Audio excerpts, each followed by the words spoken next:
So Don, this week we're going to be trying a couple new bottles from our friends at Jim Beam. Not only that, one of them is the oldest whiskey we have ever tried or reviewed from Jim Beam. Absolutely. Stay tuned. Stay tuned.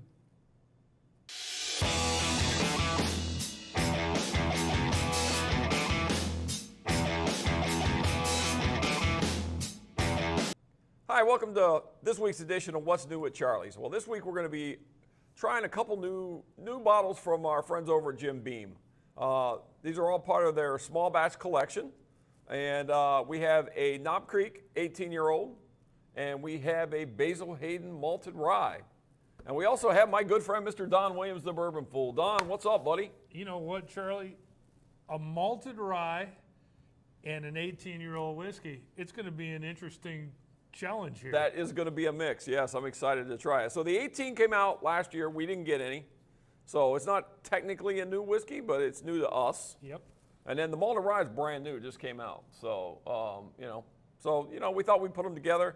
Like I said, they're both part of that small batch collection. That's right. Yep.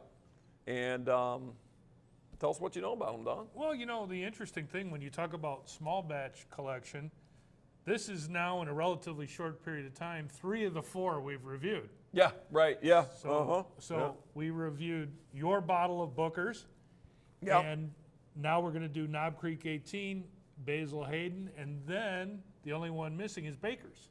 Yep. I'll see what I can do for you. See if I can pick one up for the next time. So. That's right. Yes, they're due for a special edition of that too. But anyway. And you know what I love about Knob Creek 18 is exactly twice as old as standard Knob Creek. Yeah, because it's regularly 9 years old. That's so right. Yeah, it's still 100 proof though, right? Oh yeah, it's 100 yeah, proof. 100 proof, same as the regular. So, and then the malted rye. Malted rye, because it's Basil Hayden. Yeah. It's always 80 proof. Yep. Which is what they do kind of across the whole line. Yeah.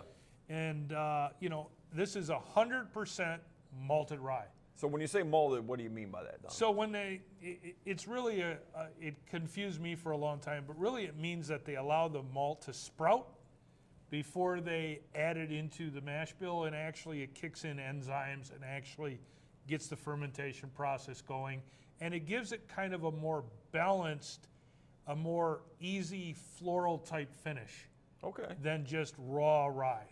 Okay, yeah, because raw rye can be a little spicy, a little harsh. So yeah, in theory, it blends it down a little bit. It softens it, is what the correct word would be. Okay, all right.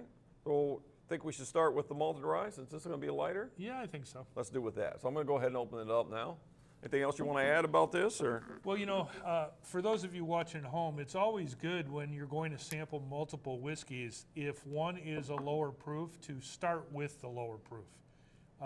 It'll be easier on your palate, easier on your taste buds, and you'd hate to get burned out on the higher proof first. Sure. Before you went the other way. So, all right, let's see what we got here, buddy.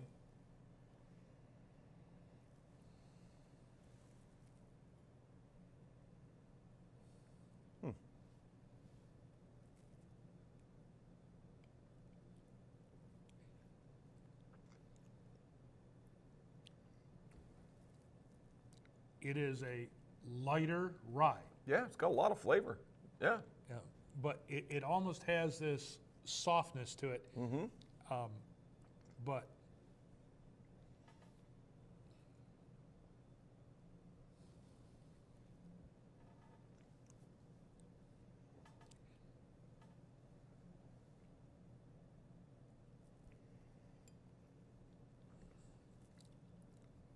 so definitely floral characteristics. Yeah. It doesn't overwhelm you like some ryes do.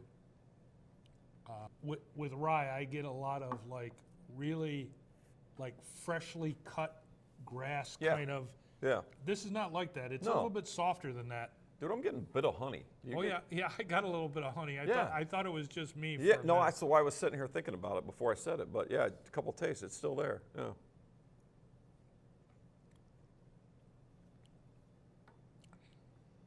Yeah, very unique. Yeah. A little bit of pepper on the finish, but not much. Not what you normally get with the rye. It's got a real, what I'll call short finish. Doesn't linger very long.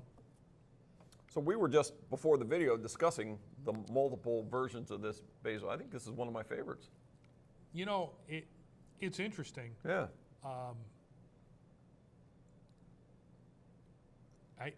At 80 proof, a lot of them get kind of washed out. And I think this one still has a lot of flavor. Yeah, it has a lot of flavor, and it's definitely a rye whiskey. There's no doubt about that.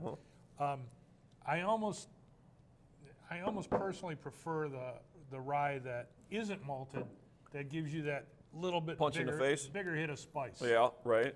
And that's just a personal preference thing. Yeah. So, Knob Creek, what I love about Knob Creek is it's the only one of the small batch collection not named after a person, Yeah.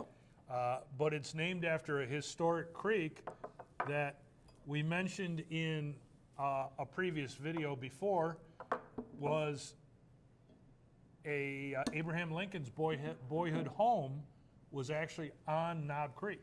Yeah. And he told a story later in life about, he remembered fondly a lot of things about his life on Knob Creek, but he also fell into Knob Creek and was rescued by a friend.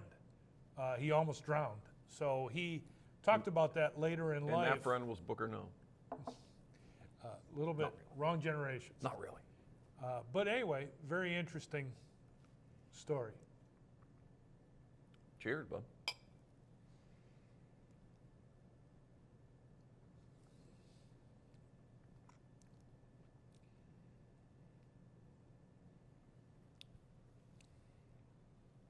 The contrast is kind of amazing. Yeah, extremely amazing. Yeah.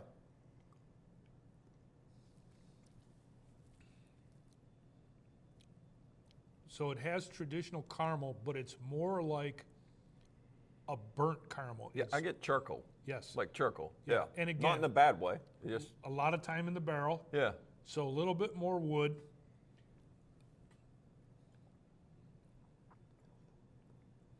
You know, a lot of times with these older ones, you get a lot of tannins and it's real dry. It's not like that. It's just there's charcoal though. It has a charcoal flavor to it.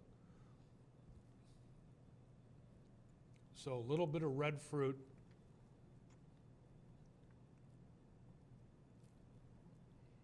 Some, I don't know, some tobacco notes. Yeah.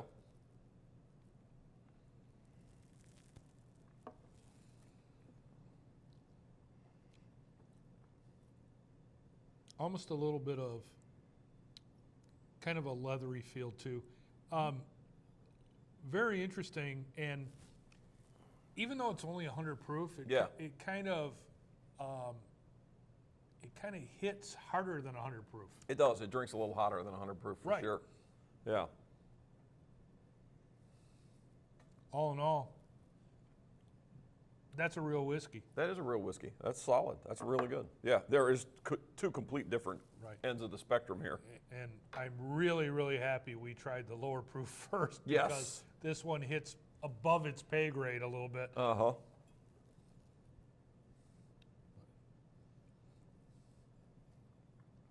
Now, see, if I could find one of those 18-year-olds, I'd buy that. That's pretty good. It's a nice bourbon. They've done a nice job on that. Yeah. So first they had the 12, then the 15, now the 18. So, you know, but they've all been good in their own way. But this was definitely different. Well, it obviously is something that they've been working on for a while, to leave it in the warehouse twice as long as, you know, normal Knob Creek. Right. But it's really a nice expression, and it is a true Kentucky bourbon whiskey. Oh, absolutely. Charlie? Well, just so you know, they're getting their money's worth out of it a set twice as long. It's pretty pricey. Yeah, I know. But I've seen it in a couple places for close to state retail, so that's not bad. Not too bad. I just don't know how much is on the market. And this one, I actually have not seen in the market. No, it's brand new. It just came out. So, yeah, I think we just got some of the first of it. So, you'll be seeing more of it. So, cheers, Charlie, my friend. Good choices. Yep.